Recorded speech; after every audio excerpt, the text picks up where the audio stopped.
Hi, in this video I'm going to show you guys 2.3, which is about roots of quadratic equations. We will approach this section by looking at the quadratic formula that we mentioned in the previous video. Quadratic formula is a very useful formula that helps us to solve all different types of quadratic equations. So I hope you guys are familiar with what you see on the screen. So if my quadratic equation is in this form, ax squared plus bx plus c is equal to 0, and we need to make sure that my a is not equal to 0, right? So my abc can be any value. My a is just a number in front of my x squared, the coefficient. B is the coefficient of my x, and c is just a constant. So my abc can be any value, but my a cannot be 0. And I hope by now you guys figured out why. Okay, so if my quadratic equation is in this form, then I can just apply this quadratic formula. This is my quadratic formula, right? Okay, so for this section of the video, we are only going to look at the discriminant part of the quadratic formula. We call this the discriminant.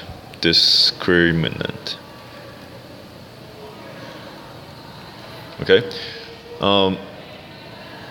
Within the quadratic formula, this part, b squared minus 4ac, is so important that we give it a name, and we call that the discriminant, because it will tell us how many solutions or how many roots. So sometimes we use solutions, sometimes we use roots.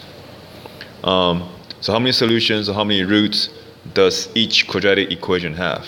Okay, so discriminant, very important. Now, so we have three scenarios: b squared minus 4ac.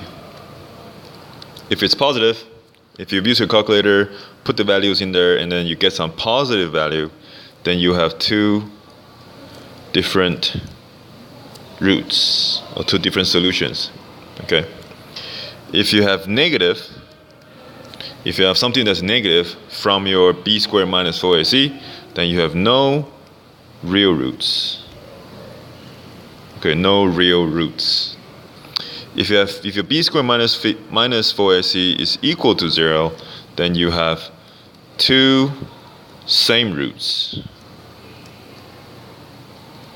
Or in other words, if they're the same, then in fact you only have one root.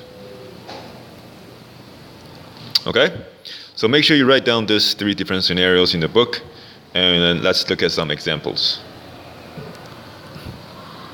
So here I have two examples, and they want us to determine the nature of the roots. In other words, how many roots does each one of them have? So let's look at the first one. 9x squared plus 6x plus 1 is equal to 0. My a is equal to 9, right? My b is equal to 6, and my c is equal to 1. So and then I'm just going to use my discriminant. My discriminant is this, b squared minus 4ac. I'm just going to use that and see which scenario it falls under, right? So b squared, I have 6 squared. Use a parenthesis to help you out, just in case. Minus 4 times a times c. So that's, how much is that? This is 36 minus 36, which gives us 0, which means I only have one root.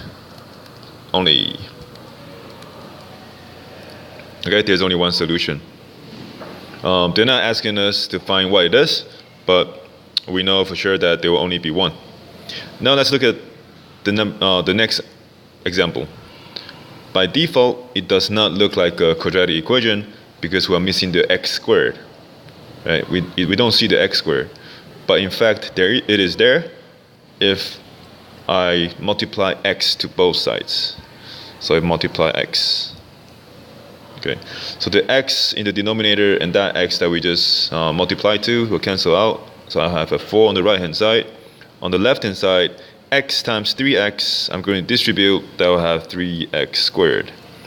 X times negative 5, that will give me minus 5x. So there you go. There is my squared, right? So we have a quadratic equation now. And then move the 4 over, I have 3x squared minus 5x minus 4 is equal to 0. So my a is equal to 3, My b is equal to -5, c is -4. And my discriminant, b squared, so I have -5 squared. Make sure you use your parentheses. They're your good friends. So b squared minus 4 times a times c. That will give me 25.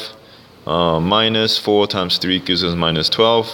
Times minus 4 plus 48, which is 73. So my b squared minus 4ac is positive. And it is positive. Therefore, my equation, this sign right here, that means therefore. Okay? Or you can say so. My b squared minus 4ac equals to 73, which is greater than 0, which is positive. So my equation has two different roots. Okay? All right. I'll show you guys one last exercise one last example, and you guys can start practicing. If I'm going a bit too fast, feel free to rewind or just ask me questions in class, okay?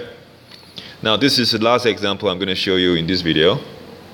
Pause the video and try to understand what they want us to find. Okay, so as you can see, our quadratic equation is sort of incomplete. They didn't give us this value of k. In fact, we need to find the value of k. Okay, and the value of k should make this quadratic equation to have two different roots. Okay, two different roots. So if they're saying that if they want to have two different roots, which means the b squared minus 4ac must be greater than 0, right? So let's do that. Here, my a is equal to 2. My b is negative k. Negative k. And my c is equal to 3. So b squared minus 4ac, I'm going to have negative k squared minus 4 times 2 times my c is 3. And that should be greater than 0, right?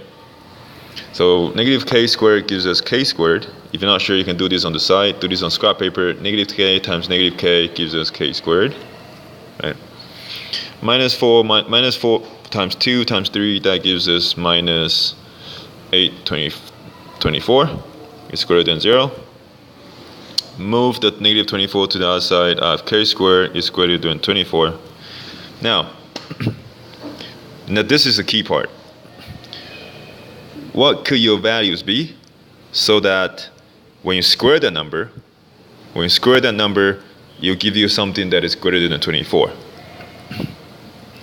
Okay? So, for example, what is the number squared? And that will give you something that is greater than 4. So obviously, maybe the first number you thought of for x here would be x is maybe something that's greater than 2. So maybe something like 3 or 4 or 5 or so on. Right? All of them will give us a squared of greater than 4. Right? But there is another one. There's one more, which is if x is a value that is negative, that is less than -2, right? So for example, maybe -3, -4, -5, and so on. Because out of this negative value, so -3 squared will give us 9, which is greater than 4, correct?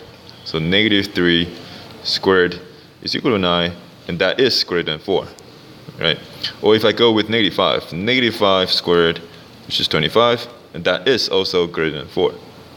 So in this simpler example, my x values can be anything that is greater than 2 or anything that is less than -2, sorry. Okay? I hope you guys got that. Now let's go back to our original question. So my k has to be anything that is bigger than square root of 24, or my k has to be anything less than square root of -24. Okay, so just to kind of verify if this is true, give me something that is greater than a positive value that is greater than this positive root 24. So root 25, right? Root 25 is bigger than root 24, and root 25 is equal to 5, right? So if you put 5 squared, 5 squared is equal to 25. That is bigger than 24, so that's good. Right.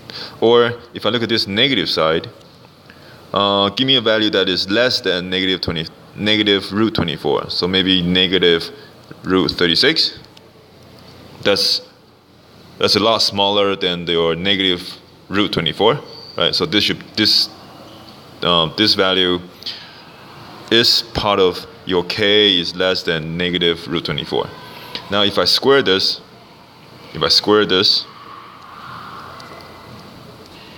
I will get 36, right? Which is greater than 24.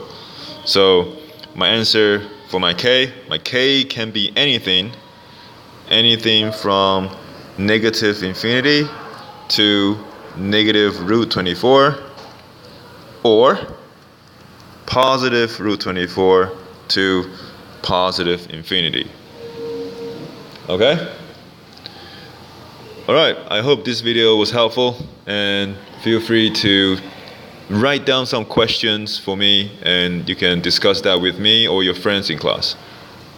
Bye.